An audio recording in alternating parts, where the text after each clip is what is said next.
es nano, es mega. La liga de la ciencia es alfa, es beta.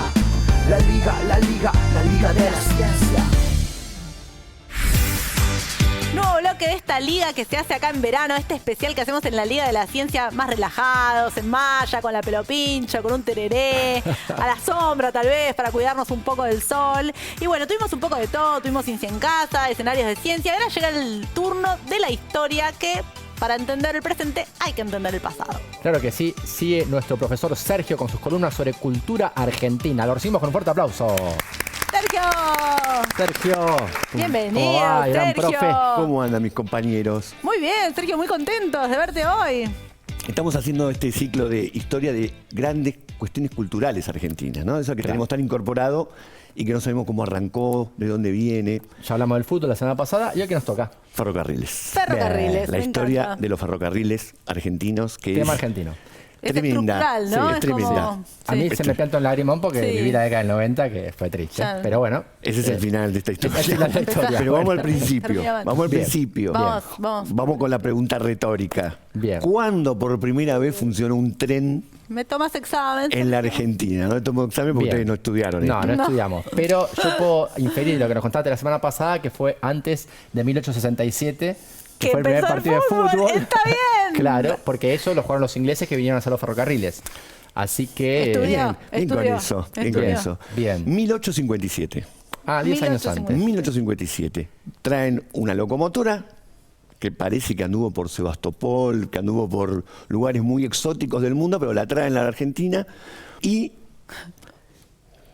primer viaje. ¿De dónde hasta dónde?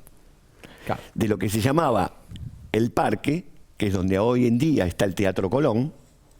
Ah, Ahí ponen la estación inaugural y viaja hasta otro pueblito, que en realidad hoy en día es un barrio porteño, pero en ese momento era un pueblito, Sí. que es Floresta. Mirá. mirá. Floresta, porque en realidad Flores era un pueblo aparte, igual Claro. que Belgrano. Claro. Eran Claro. pueblos aparte. Después el crecimiento de la ciudad Lo lo absorbió comienzo. todo. Pero Claro. ese recorrido de Y esas 10 vías no kilómetros... están más. ¿Cómo? Esas vías no Y están no, más. no.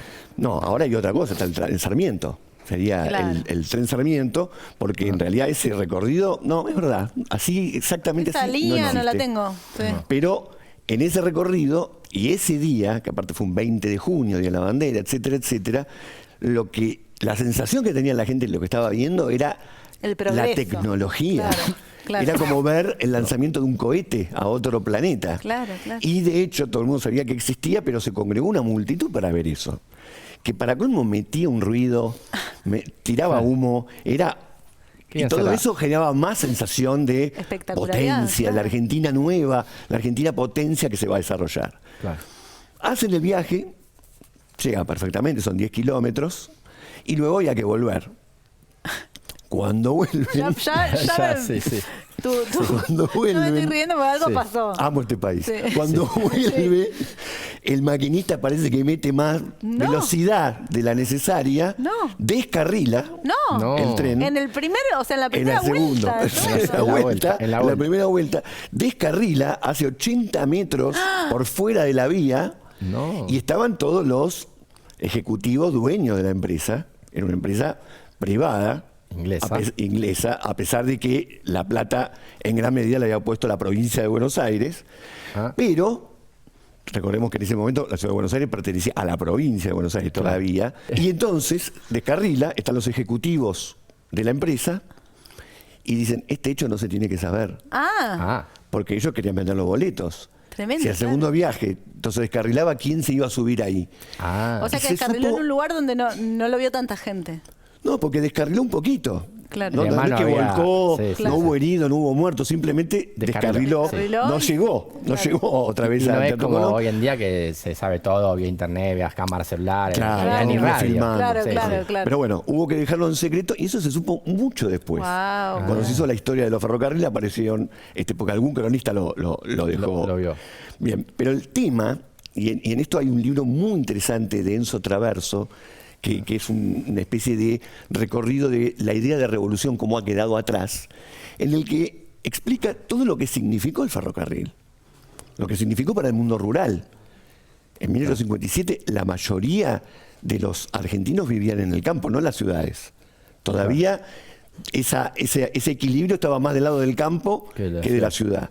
Y lo que significó fue, primero, miles y miles de trabajadores haciendo el tendido de las vías férreas, un montón, pero un montón de diferencias en lo que se tardaba de un pueblo a otro con lo que empezaba a ocurrir ahí. Por ejemplo, un viaje de Buenos Aires a Mar del Plata, a caballo o en una carreta, tardaba mínimo 15 días. ¡Wow! 15 días. 15 días. ¿Y te tomaba 15 días de vacaciones. Claro. Te la pasaba yendo. Las vacaciones se lo tomaba la aristocracia, que iban 4 meses, etcétera. Pero porque entre que los caminos a veces estaban accidentados, que los caballos, que había ríos. Bueno, a partir del tren se tardaba 9 horas. 9 horas. Claro. Es otra cosa. O sea, es otra cosa. Es una revolución y total. no fue lo primero que más se desarrolló el traslado de pasajeros. Lo primero que se desarrolló es el traslado de mercadería, de productos agropecuarios. Y es enormemente impresionante cómo cambia el paisaje, porque la segunda locomotora que llega, que se llama la Argentina, esta va para la zona oeste, que se llamó Ferrocarril del Oeste, ¿no? Pero después hicieron una para el norte y otra para el sur, y la que iba para el sur se llamó Amigo del Indio. Amigo del Indio. Amigo del Indio. ¿Por qué le pusieron ese nombre? Y supongo que para que los indios... Un poco cínico, ¿no? No los ataquen. Cínico, Sí, un poco cínico porque estaban yendo hacia su territorio. Sí. Claro. Y no habían sido tan amigos tampoco. No, los habían casi exterminado. Y por otro lado, había uno que por decreto presidencial tenía que ir a Chile. El tren se llamaba Voy para Chile. Un poco literal. Me gustan las cosas como son. Un poco literal. Voy para Chile. De todas formas, nunca llegó a Chile ese tren, ¿no? Fue un proceso mucho más largo. ¿Y por qué existió ese decreto presidencial? Porque ese sí fue Sarmiento. Porque quisieron integrar a las distintas regiones y a estos dos países, porque era la manera de tener una salida al Pacífico, de poder comerciar con la zona del Pacífico. ¿Y por qué no funcionó? Porque no llegaron las inversiones y sobre todo porque no le interesó a los ingleses. Porque lo que hay que decir es que la enorme mayoría de los trenes que se desarrollaron fueron con capitales ingleses sobre todo y franceses. Porque ya había en Europa una fiebre del ferrocarril, porque más allá de que era un negocio que podía dar o no rédito, el ferrocarril en sí no era tanto negocio. El negocio era lo que podía producir, lo que permitía producir. Para que se dé una idea, antes, si alguien carneaba una vaca, aprovechaba apenas algunas partes de la vaca, porque no había forma de conservarla. Después vino el método de salarlas y después los frigoríficos. Pero recién con la llegada del ferrocarril, se las pueden en pie trasladar hasta los puertos, etcétera, etcétera. Ahora, algo que descubre el escritor Raúl Scalabrini Ortiz en su historia de los ferrocarriles, algo que nadie había hasta ese momento observado, es que si ustedes ven un mapa de cómo fueron construidos los ferrocarriles, desde todas las regiones del país convergen en Buenos Aires como un embudo. Es decir, a lo que a los ingleses les interesaba no era intercomunicar la Argentina como había pasado con Alemania, como había pasado con Italia o con Japón. Lograron la integración, la soberanía territorial por medio de los trenes. Aquí no. Aquí era todo el puerto para poderlo llevar a Europa. Y entonces hay regiones que están cerca entre sí, que no están comunicadas. Tenían que ir hasta Buenos Aires y volver.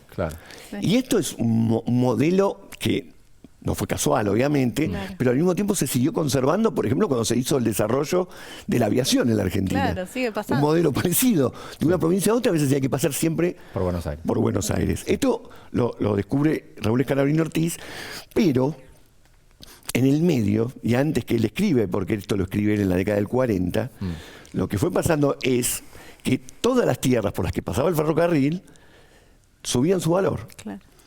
El gran cierre del modelo agroexportador en la Argentina no hubiese sido posible sin el desarrollo de los ferrocarriles.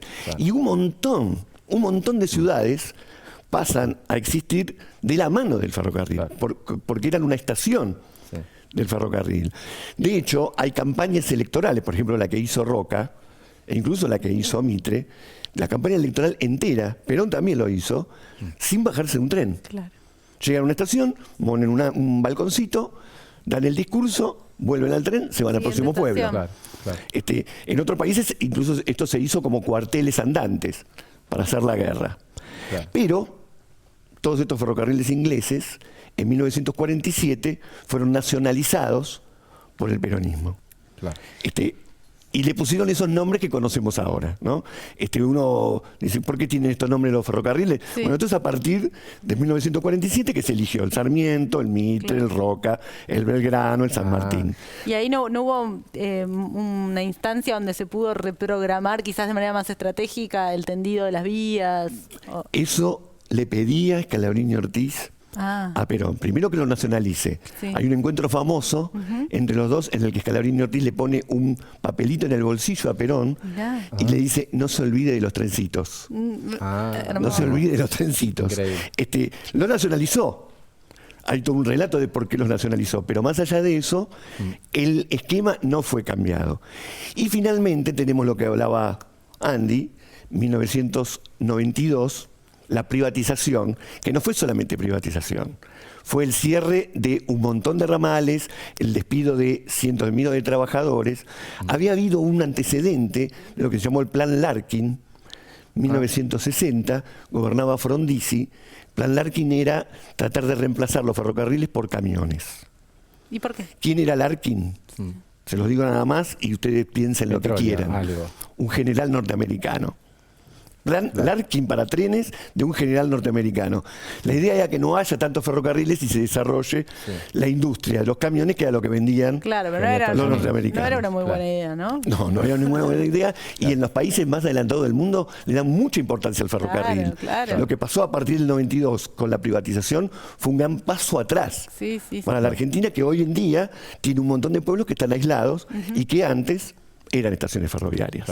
Sergio, bueno, espectacular esta visita, esta revisita a la cultura argentina, a los trenes argentinos y a todo lo que implica, ¿no? Vos nos contás bien todas las dimensiones de esta cuestión. Tengo ganas de meter el chiste, va sobre rieles, pero no lo voy a No, hacer. me gusta que siempre tengas un chiste. Está muy bien. Fue sobre rieles tu columna, me encantó. Está muy bien, me encantó. Excelente. Sergio, ¿te quedaste con ganas de decir algo más al respecto de los ferrocarriles? ¿Una última reflexión? Una última reflexión es el más ecológico de los medios de transporte, es muy económico y es muy directo, y sin embargo no es lo que más estamos desarrollando en la Argentina. Ojalá se vuelva a dar importancia al ferrocarril, porque me parece que es lo que más integra a todo el territorio argentino, que le hace falta muchísimo.